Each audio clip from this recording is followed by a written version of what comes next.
Okay, today I am going to have the pleasure of getting to know somebody right in front of you. It's someone I've actually met quite some time ago at a Max workshop. Her name is Anna Weisling, and she has got, I think, an interesting story to tell. And she certainly has done some really interesting work. Anna was kind of reintroduced to me by Gregory Taylor, who said, you really ought to talk to her. And so I'm taking the opportunity to do that, exactly that. Hi, Anna. How are you today? I'm doing well. Thanks so much for having me. Yeah, and thanks a lot for being part of the podcast. It's really great to have you. So why don't we start off by having you explain a little bit about what it is that your current work looks like. Sure. Well, I'm currently and newly a PhD candidate at Georgia Tech, just in my second semester now. And I'm in their digital media department, but I have to say that my own work kind of spans a couple different areas, really between audio and visual work, both in performative and engineering contexts, which you know a little bit about my past and my path here. So it's kind of taken some interesting turns between those two worlds, I think. Sure. Let's talk a little bit right to start off with, because it's an area I'm curious about. And when I kind of looked into your work and your background, I got kind of excited because I love talking to people about the journey that they take in order to kind of find where they land. And in your case, I see an awful lot of work in a lot of study in the area of sonic recording technology, sonic arts, that kind of thing. But you're now currently doing a lot of visual work, it looks like. Is that true? Yeah, absolutely. I think that there's been some interesting, very distinct trajectories that are either very audio focused. I worked at a recording studio for a number of years, for example, but my personal practice has been mostly visual, video work. So my research has gone in a lot of different ways, but I'm currently I'm interested in this audio-visual contract, this relationship between audio and visuals that seems to kind of become popular in these phases. And I think now that computing has kind of caught up to where more experimental computer music was like 50 years ago in terms of processing power, people are really kind of getting back into this idea of what can we do with visuals live, and what might visual music look like, and what might that relationship be. So I'm very interested in my own practice in looking at visuals as a performance tool in the same way that you might look at a musical instrument, and kind of navigating, what that looks like in terms of expression and collaborative engagements. And I've been really lucky to work with some great people that I think you and I both know pretty well. Before we get too much further, one of the things I like doing in my podcast is talking to people about their background and how they got to be the artists that they are. Now, in your case, we're probably going to dive into it a little bit deeper because I am curious about the track that you've taken to get where you are. But I'm kind of curious, how did you first get started in audio? How did you expand into video? Or maybe it went the opposite way. But how did you get to be the artist that you did? Yeah, well, I'm from a little town in Wisconsin called New Glarus, which no one would have any cause to know of unless you are really into beer, which I am, right. Or you're super Swiss, which I'm not. And thank God for that brewery, because really there's not much else to do there. So I grew up in a place that wasn't really at the forefront of anything, including theater and sound and video and technology, and so I didn't have a whole lot to do. So it's kind of as much a surprise to me as anyone that I ended up where I am now. But I think it can all really be traced back to that very universal, it seems, idea of being in a band. And man, I just wanted to be in a band. Who doesn't want to be in a band? Unfortunately, I can't sing, and I wasn't very good at playing instruments. I tended to learn just enough to be passable and then jump to another instrument. More than any band teacher should have let me. It was pretty ridiculous. It was like clarinet to oboe to French horn to trumpet, totally nonsensical. I think I was just more interested in the experience of engaging with an instrument rather than mastering one. And honestly, I think I was pretty honest with myself. I wasn't ever going to develop the chops to, go pro. So I hopped around with instruments a lot and never really stuck with it. But by the time I got to college at UW-Whitewater, I was lucky enough to study with Jeff Harriott, who's a composer. I don't know if you know him. Yeah, I do, actually, yes. Yeah, and for some reason he just one day walked in. I was an audio tech at the time, and he said, "Hey, I'm doing this show, and you should look into this thing called jitter, because we could use some visuals for it." And I said, bring up Google, look at jitter. Yeah, all right, it's got a free demo, so I'll give it a shot. And 10 years later, I'm still working with the guy, and he's still letting me ride his coattails. So, yeah, it's been kind of a weird, wild ride. So, I'll tell you, it sounded to me like there was a lot of glossing over in that bio. So somehow you went from a person that jumped from oboe to trumpet to being an audio tech in Whitewater and then beyond. How did you get into audio technology? What was it about wanting to be in a band and playing a bunch of instruments that led you into audio tech? Right. I guess I did jump over a few details there. I think that the way I found myself engaging with the process and with the sound and the experience rather than honing my skills in on one particular instrument really reflected something about me, in that I have an ear and I love the idea of music and I love the idea of being a musician, but that just, didn't end up being my path. That wasn't my strong suit, Right. being a proper musician. But what it did lead me to was using the studio as my instrument. So, it was a way to have my hand in that musical experience that I yearned for without having to be good at an instrument. It's a different skill set. Yeah, it is, but it really resonates with me, and from a number of different standpoints. I know for myself, I sort of did the hop around of instrument thing a little bit, and a lot of times it was because I just really loved experiencing the timbre changes of different things. But I too, I had a kind of peculiar ear as a kid. I grew up also in a small town in Wisconsin. How did you run across your first recording gear? How is it that you again, not something that you're going to find on the street corner, so you had to stumble on it somehow. What was your stumbling process?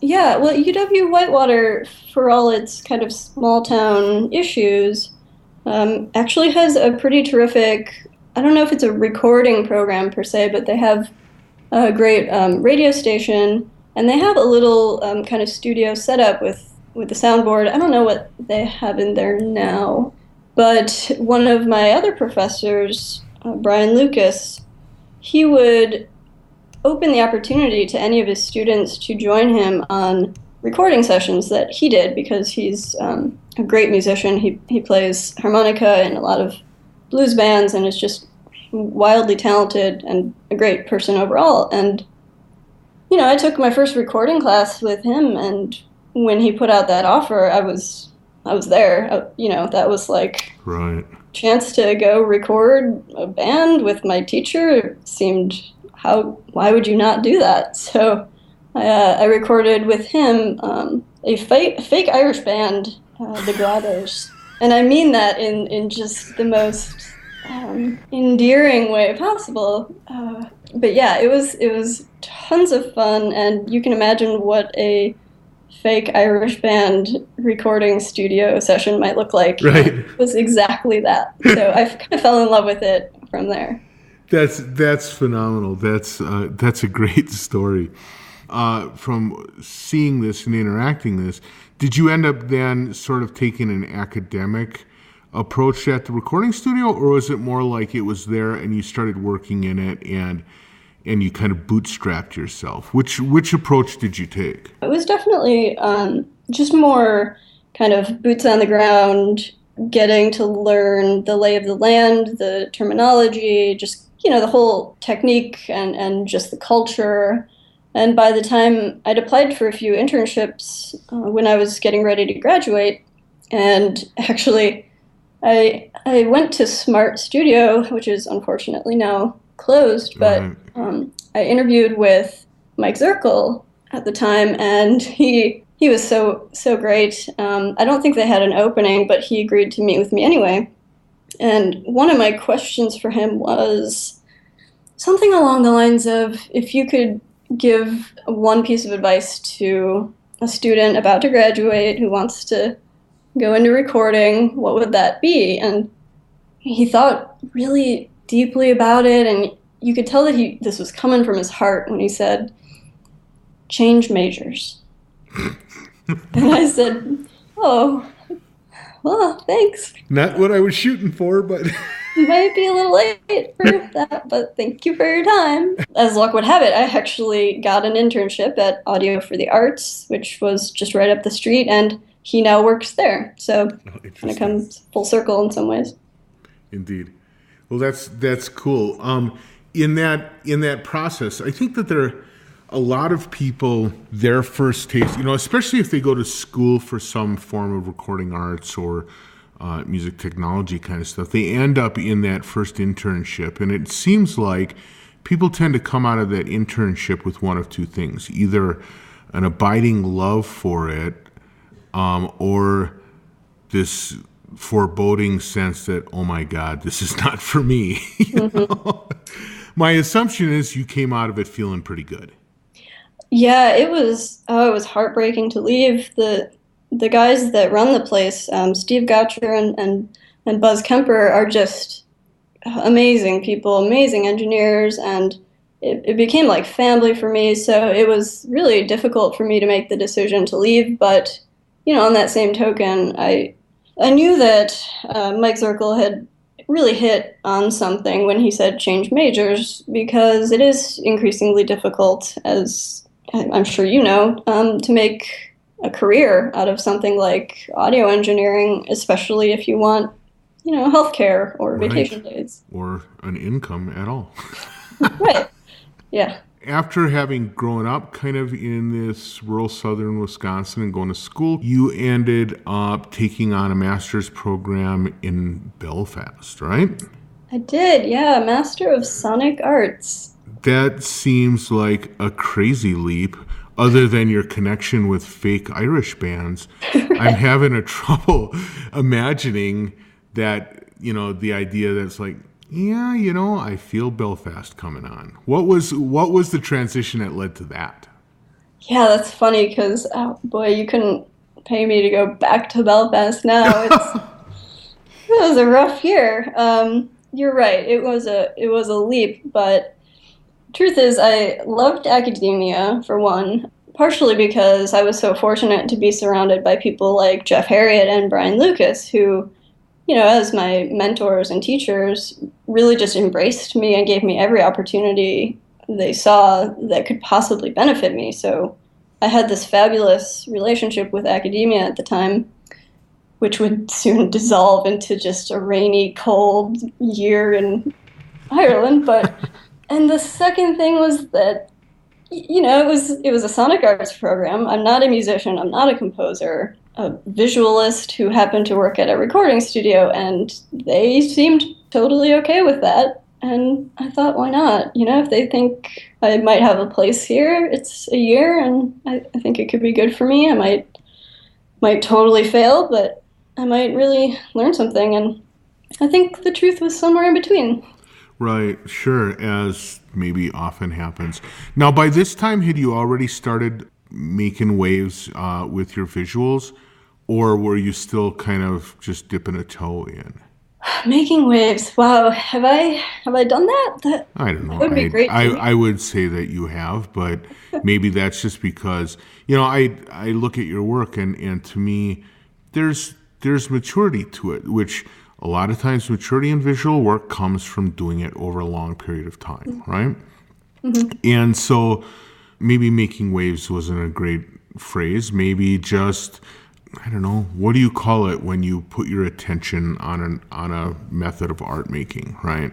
Mm-hmm. Whatever that word is, do you feel like you were well on your way into that by the time you went to Belfast, or were you still kind of trying to decide audio, visual, which way do I go?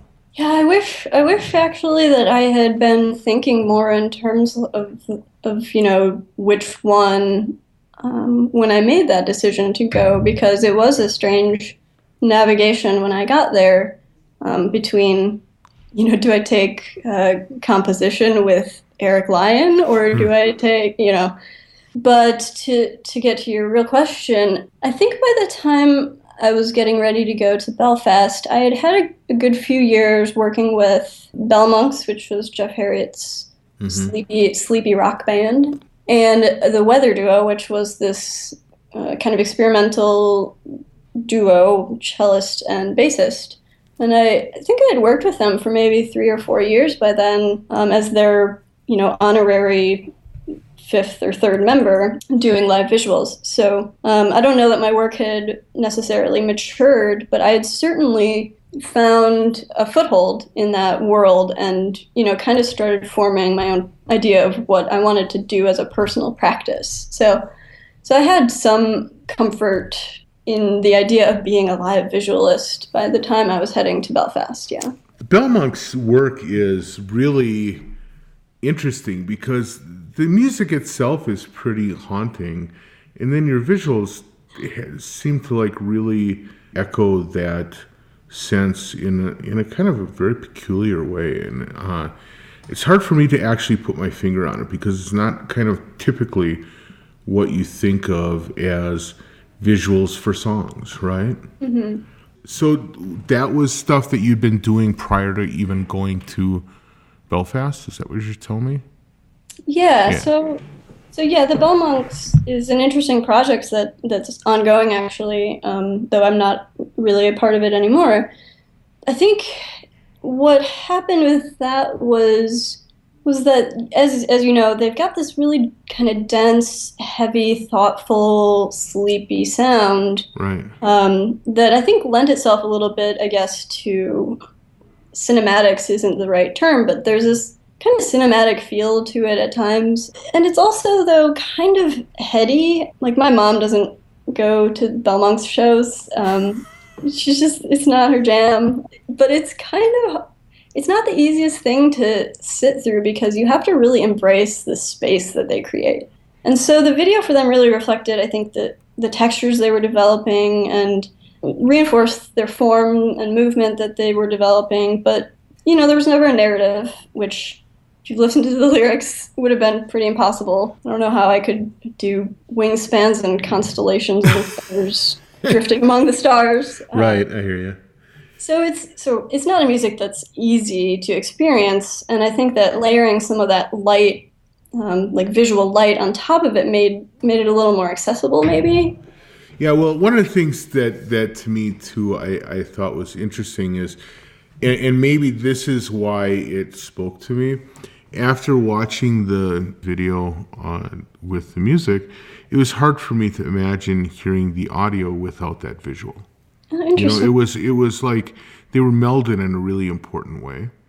And I think that's hard, but that's also really, that there is one of these kind of things to talk about as being like a maturity of work that I just really appreciated. Wow, that's quite the compliment. I appreciate that. It's, there's this balance that I think is hard to strike between, are you making a music video or are you doing a soundtrack to image? Or is it something else? And Right. I think we did try to make it something else at varying levels of success. But it was, we were trying to embrace that live kind of back and forth dynamic where we were really contributing to each other. Although I think, I was accompanying them a little more than they were me. But yeah, I'm glad to hear that it was a successful kind of melding of two media. Yeah, I thought it was fantastic. And so now that leads us then, so you leave the rainy and cold world of Belfast. When did you finish up there? So I started in 2011, finished in 2012, and actually that same year, the Belmonks released a track a month for a year, for which I was responsible for creating a video. Mm-hmm. So I was spending a lot of that year on the 15th, 25th of each month, getting a rough track, and frantically going to archive.org and just trying to scrape something together and put out a video for them. So that was an interesting element of that whole experience. Sure. So then in between you worked for a variety of places, and now you have taken on a PhD track at Georgia Tech, right? Is that correct? Yeah, I did some teaching in between and kind of amazingly ended up at Juilliard for a year right before, just as their music technology specialist, glorified IT help desk person. Uh-huh. How did that feel? What was it like to be at Juilliard? Bizarre.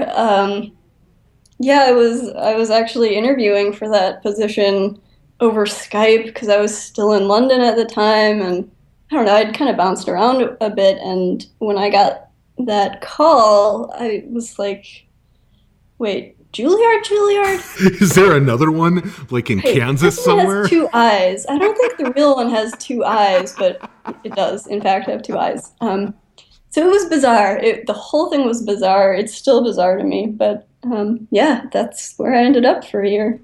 That's crazy. So what did you actually do there? You call yourself glorified IT, but Yeah, it honestly was a lot of IT help desk issues, particularly with classroom technology and just, um, there's an interesting dynamic that you probably would find at any conservatory that,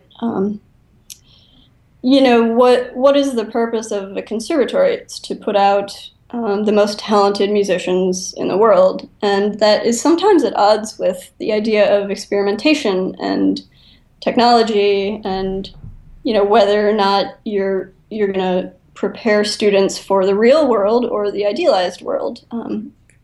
And so there was a lot of, my VHS player in my classroom is not working. My turntable is not hooked up right. My cassette player is being janky. It was a lot of just kind of outdated media issues because, teachers there are the best in the world, and they have their collection of LPs, and that's what they're going to keep using until someone replaces them. So that was the reality of it. They did have a lab, and they have some music technology courses, but it's a very small part of what they do, I think, unfortunately. So, if the role had been to support the more experimental practices that they pursue at times, I think I might still be there. But unfortunately, for me, at least, it really was more just a maintenance role, and how do we support what is currently being used, rather than how do we best support a new music practice. Sure. That's actually interesting, though, because I never really. Maybe it's because I've never really given a lot of thought to what a school like Juilliard must actually be. But I've never really thought about this idea of making virtuosos to play in a concert hall is sort of at odds with the navel-gazing world of experimentalists. But it totally is. Yeah, absolutely. And I mean, even one of my coworkers had had been a student there 30 years ago, and he would tell me about you weren't allowed to practice jazz in their practice rooms. Like, it was forbidden. And, that's at the same time that we're now supporting their jazz department. So it just moves at a different pace and in a different kind of parallel universe, I think, to a lot of what I was familiar with. Right. So it'll be really interesting in 2060 when they open up their DJ lab, right? Right. Oh, yeah, that'd be great. So now you're at Georgia Tech, and again, when I kind of look at your list of work and stuff, one of the things that seems like you've always kind of vectored in on is things that involve like tangible interaction with media. You did some kind of a tabletop tangible interfaces. I think you did a paper on interacting with, I can't remember the name of it, and I'm not looking at it right now, but yeah, I know what you're referring to. Yeah, you're exactly right. I've definitely been focusing in the last maybe 5 or so years on tangibles for the sheer fact that I guess my practice with live visuals has developed to a point where what I'm interested in is performing musically and expressively. And as I'm sure you know, the laptop, although it facilitates all these wonderful new ways of engaging with media, it's a screen that you look at, and very often that you click number boxes to manipulate, particularly within Jitter, which is my main tool.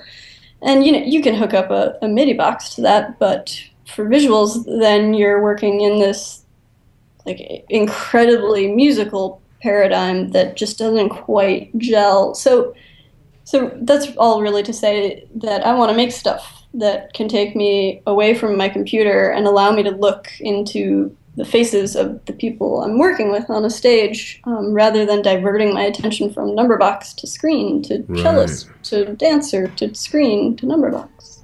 That's actually really kind of an interesting point, because I don't feel like anybody has done a great job of developing a user interface that really is focused or makes sense for visualists.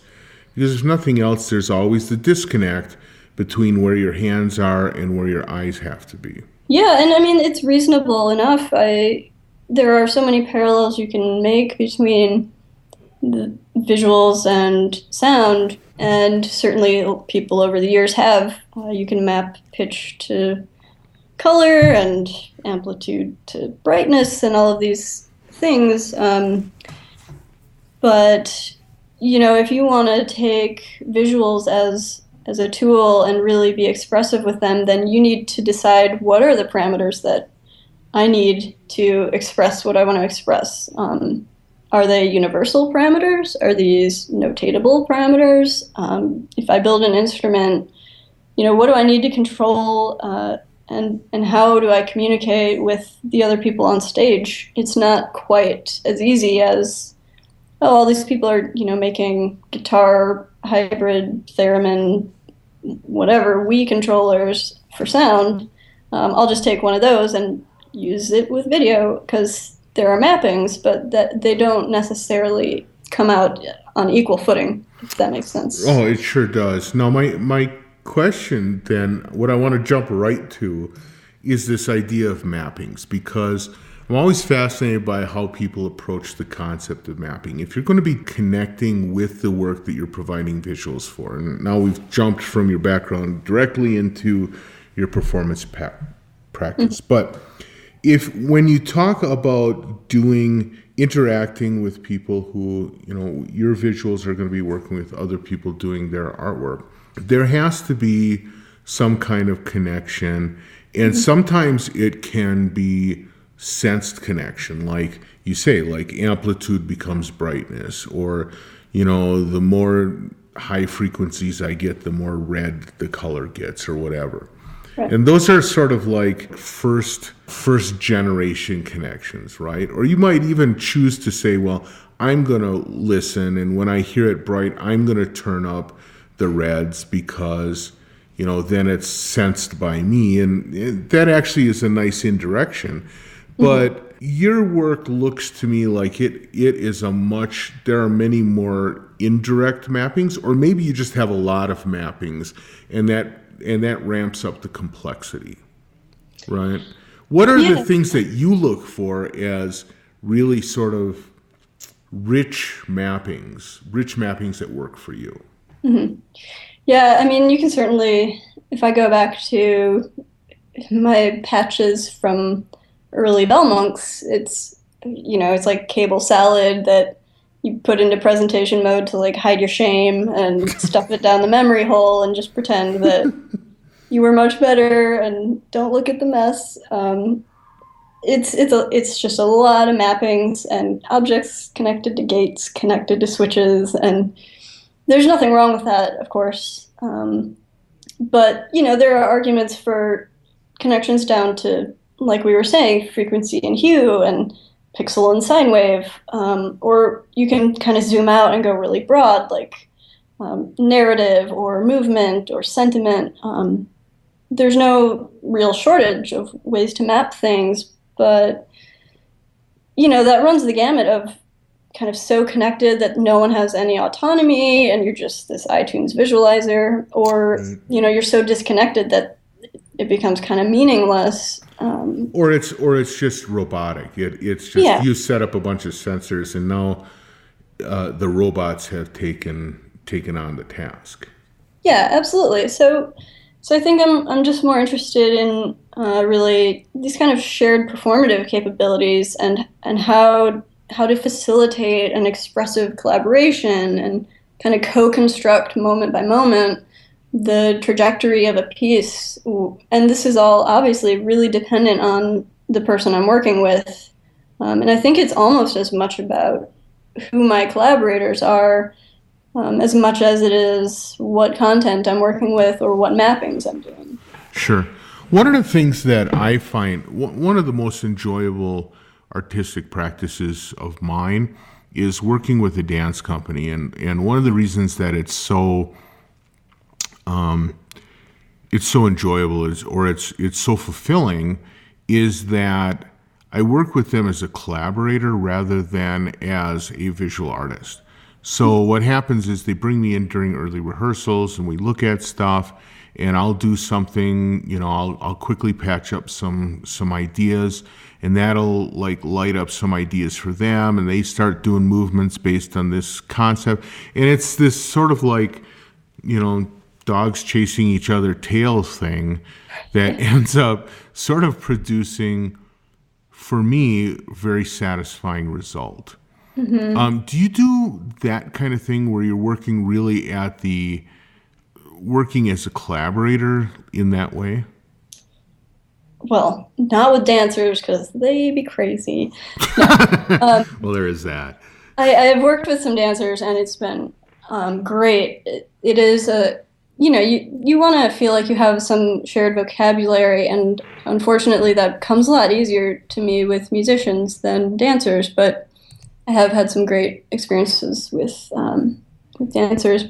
Yeah, the collaborative process is definitely a huge factor, and I mean, I can look at the piece that I made it premiered at NIME a couple of years ago that was by far the most kind of emotional, intimate, personal piece I'd ever worked on and spent, like 2 years developing, and it was coming out of just a very, very difficult time, and it was this like massive failure. It just did not work at all for a multitude of reasons.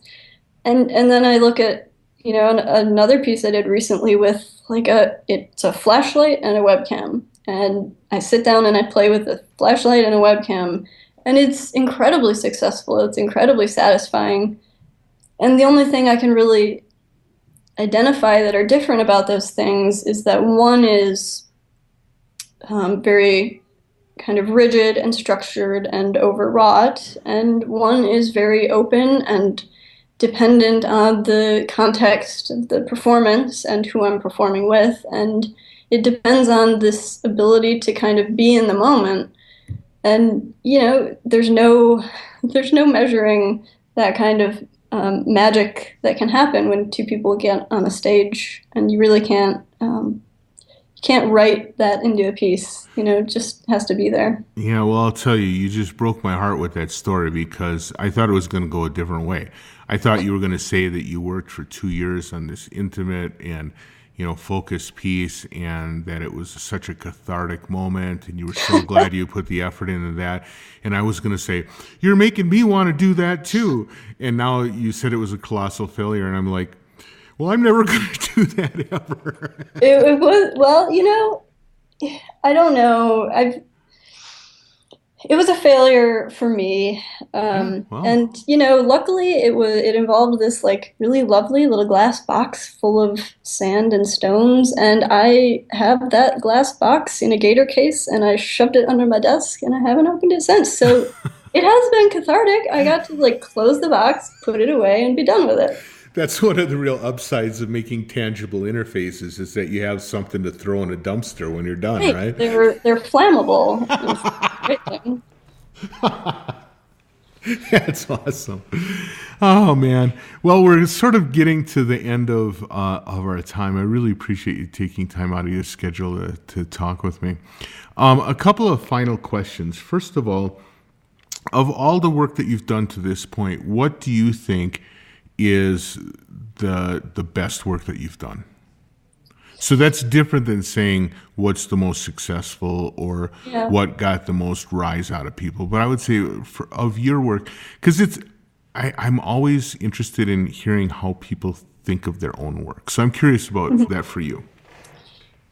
Well, so to completely backtrack and completely contradict myself, that piece that was a total failure, it's always going to have this kind of place for me that, I worked on it in complete isolation and really put myself into it. So even if it was a failure, it really is representative of who I was at the time, and a whole lot of other, emotional baggage stuff. But it was also the first time that I had created a physical interface that was built to do specific things, but by navigating it and using it and playing with it, it would produce these unexpected kind of glitches, these outcomes that I hadn't programmed into it or expected from it. And I feel like that was this kind of turning point for me, where I wasn't just making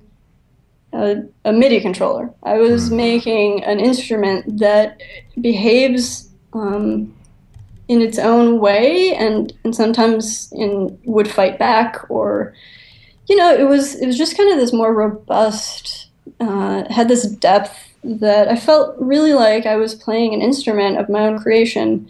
And that was wildly different from anything else I'd built before. So I certainly considered that part of it a great success, and I'm very pleased to have had that kind of breakthrough in my personal work. And it makes me want to do more things that are more successful. Sure, sure. Well, what was the name of that work? That piece was called "I'll Be on the Water," and I actually played it with Luc Dubois in New York once. Oh, okay. Is after that, the premiere. do you have like a video of that on your site? Yeah, on my site, or I think it's on my YouTube page too. Okay, cool. So I'll put links for that up on the page for the podcast. But because I want people to experience some of your work, I find it really pretty compelling. It's really nice stuff. So, secondly, my second question is: given all the stuff that you've done, why do you feel the need to attack a PhD? Well, that is. I should put you in touch with my mom. I'm not trying to be your mom. Just No, saying. she's incredibly supportive. I think that really goes back to the people in my life that I've resonated the most with. they've always kind of found me exactly when I needed them, and they've always been academics, really. I mean, even Greg Taylor, who I consider a dear friend, although he was never a teacher of mine, you cannot have an academic conversation with him. Just Right. try. Right. And so I think that academia, for all of its flaws, really provides a unique experience that allows you to not only pursue what you want to do, but be involved with other people and kind of jump into their world and be involved in what they want to do. And that can be incredibly powerful and influential. And as I've, gone on and on about, I've worked on some projects that I just, never dreamed I would have the opportunity to work on because I was simply running in those circles. So, I'm going to ride this train until they kick me off, I guess. Okay, well, that's fair enough. And now for kind of my final shot, I'm going to go back to something that you asked someone during your internship, which was, what is your advice, or what is your suggestion for someone who wants to emulate some of your life? They want to explore sound, explore visuals, and explore that interaction, and be a media art explorer. What advice would you give them? And hopefully it's something maybe a little deeper than change majors, but maybe not. But I'm curious to hear how you would respond to that now that you've gone a lot farther down the road since those days. Yeah, I don't even have to think very hard on that one. It's the exact advice that Jeff Harriet gave me when I was starting kind of down my road and asked him for advice. And he just said, keep making stuff. Just keep making stuff. And, it was this kind of non-judgmental, I'm not invested in this. You could be any person. You just got to keep making stuff. And I've continued to kind of remind myself of that when I hit roadblocks, and it's absolutely true. As long as you're making stuff that you believe in or care about, you can't fail. I mean, you can have failures, but ultimately you're not going to fail because, you just keep making stuff, and that's a success in and of itself, I think. Well, that is fantastic advice, and something that I have to continuously remind myself of, and now today's talk is another good reminder. Thank you so much for your time, Anna. I really appreciate it. A couple of quick notes. Where would you like people to go to see your work? Yeah, my website is Weisling, that's my last name, .com. And I just want to thank you as well. It's an incredible honor to speak with you, and I find your work very inspirational, and I'm not just saying that. So it's been a great joy to talk to you. Great. And so then with that, we will say goodbyes, and hope to get a chance to talk to you again soon. Yeah, absolutely. Thanks. All right. Thank you. Bye. Bye.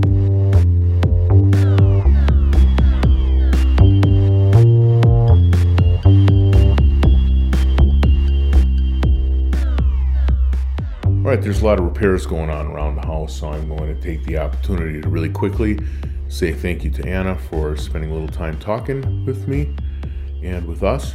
I want to thank you, the listeners, for listening. Make sure that you tune in every week. Tell your friends and everyone else that you know about the podcast. We're getting some really nice numbers right now. Thanks to all my friends out there in web land for spreading the word. And with that, I'll leave you until next week. Thanks. Bye.